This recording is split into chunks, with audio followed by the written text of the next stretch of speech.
उत्तर प्रदेश के गाजियाबाद जिले के मुरादनगर क्षेत्र से एक बेहद चौंकाने वाला मामला सामने आया है।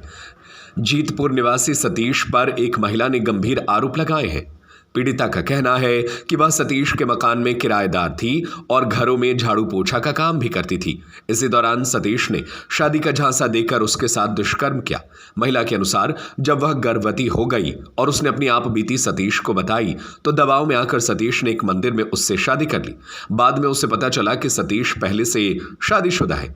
यह बात जब उसकी पहली पत्नी को मालूम हुई तो घर में हड़कंप मच गया। पीड़ित का आरोप है कि उसके बाद सतीश ने हथियार के बल पर उसे जबरन गर्भपात की दवाइयां खिला दी। वह लगातार विरोध करती रही, लेकिन सतीश ने उसकी एक न सुनी। इसके बाद से महिला इंसाफ के लिए दर दर की ठोकरें खा रही है। महिला ने थाना मुरादनगर से लेकर पुलिस आयुक्त गाजियाबाद तक न्याय की गुहार लगाई, तब जाकर उसका मुकदमा दर्ज हुआ। पीड़िता का आरोप है कि एफआईआर के बावजूद पुलिस प्रशासन कोई ठोस कार्रवाई नहीं कर रहा है और आरोपी की अब तक गिरफ्तारी नहीं हुई है। सवाल यह है कि इतने गंभीर आरोप के बाद भी आरोपी खुलेआम क्यों घूम रहा है। यह मामला प्रशासन की कार्यशैली पर गंभीर सवाल खड़े कर रहा है। लेकिन इस प्रकरण को लेकर एसीपी मसूरी लिपि नगायच का कहना है, थाना मुरादनगर पुलिस टीम का सर्च अभियान जारी है। जल्द ही आरोपी को गिरफ्तार कर लिया जाएगा। बता रहे हैं क्या मामला, क्या घटना घटी आपके साथ? घटना ये घटी है, जीतपुर शनि मंदिर गली नंबर 2 सतीश के मकान में रहती थी। मैं झाड़ू पोछा का काम करती थी। मैं इनके मकान में रहने के बाद में 2 महीने मैंने ऐसे ही काट दिया। कोई हमारा इनका संबंध नहीं सतीश का हुआ।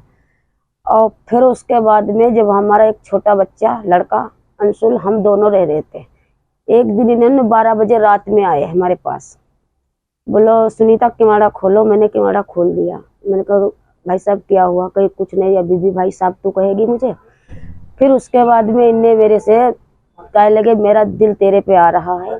मैंने कहा भाई साहब मैं पूछ के तुम्हें बताऊंगी अपने घर में, क्यों मैं विधवा औरत हूँ, मैं भी नहीं कर सकती हूँ, मेरे बच्चे 2 हैं। फिर इसने ऐसे आते मुझे सैलेंस कवर कर लिया। इनने कवर करने के बाद में या फिर इसने मेरे को जब तीसरा चौथा महीना ऐसा लगा, वैसे संबंध चलते रहे।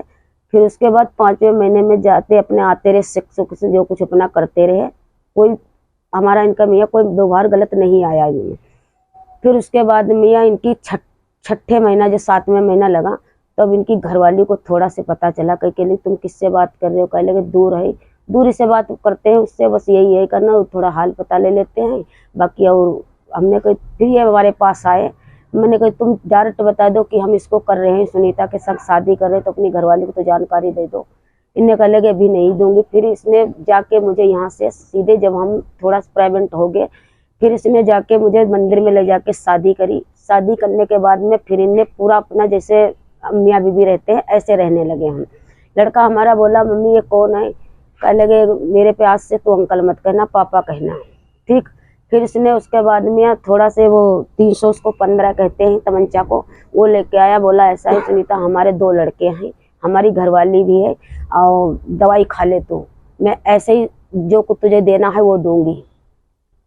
शुक्र दिन था, सीकरी मंदिर में जाके, यहाँ से ऑटो में जाके ले जाने के बाद में सीकरी मंदिर शुक्र दिन 12:05 पर ये मेरे सिंदूर में मांग वो डाला जबरदस्ती। मैंने कहा मैं नहीं जाऊंगी, जबरदस्ती ने शादी करी। शादी करने के बाद में फिर शादी करके आके फिर ये अपने घरवाली को पास नहीं गए, फिर ये हमारे पास उस दिन कई सुहाग रात मनाए गए, मेरे पास ही लौटे रहे, ठीक। फिर लेटने के बाद में मैंने कहा मैं हो गई प्रेग्नेंट, तुम ऐसा करो, कैसे करोगी, या तो इसको हिस्सा दो या तो इसके नाम में कुछ पैसे दाम डालो। इनने कहने लगे मैं इसको जो मेरा जिंदगी मैया है 2 लड़कों को दूंगी, 100 इसको दूंगी मैं। इनने फिर भोर भैया इनसे कह लगे बुखार की दवाई है, अगर तू दवाई नहीं खाएगी तो इनने फिर असलाह दिखाया, असलाह दिखा के रहे मुझे दवाई खिलाने लगे। वो दवाई मैंने इसकी नहीं खाया दवाई। फिर उसके बाद में दूसरे दिन ने खाई तो 15-20 दिन मेरे ब्लड चालू हो गए। इनकी घरवाली के सामने मेरे 2 बोतलें चढ़ी।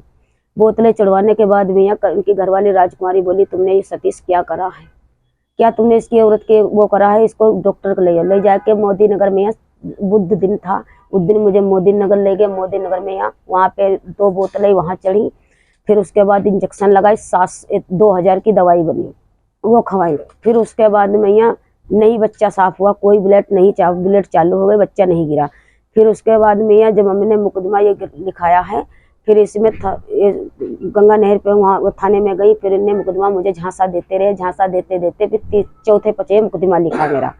मुकदमा लिख के बाद मैया फिर मैं जब यहाँ पे आ गई तब इनने सबने कहा, मैं कही ये से बच्चों को क्या करेंगे हम, इसकी या तो तुम इलाज करो या तो मुझे घर में रखो। मेरे घर में वाले कह लगे जो अपना मर्जी तुमने करा है वो मर्जी से हम तुमको घर में नहीं घुसने देंगे, जिसके साथ तुमने शादी करी है उसी के घर जाओ। अभी तक मैं अपने घर नहीं गई हूँ।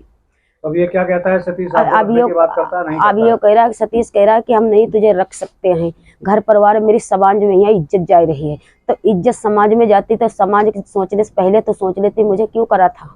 मैं तो अपना करती खाती थी, झाड़ू पोछा करती खाती थी। मैं तेरे पास मकान में रहती थी, 2000 रुपया किराया देती थी, बिजली का बिल अलहदा देती थी।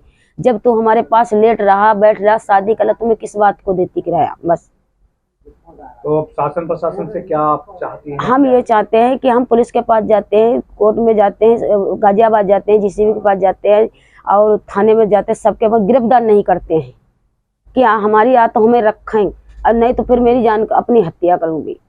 बस यही चाहती हूँ मैं, गिरफ्तार नहीं करते हैं, पुलिस करिए नहीं रही है गिरफ्तार।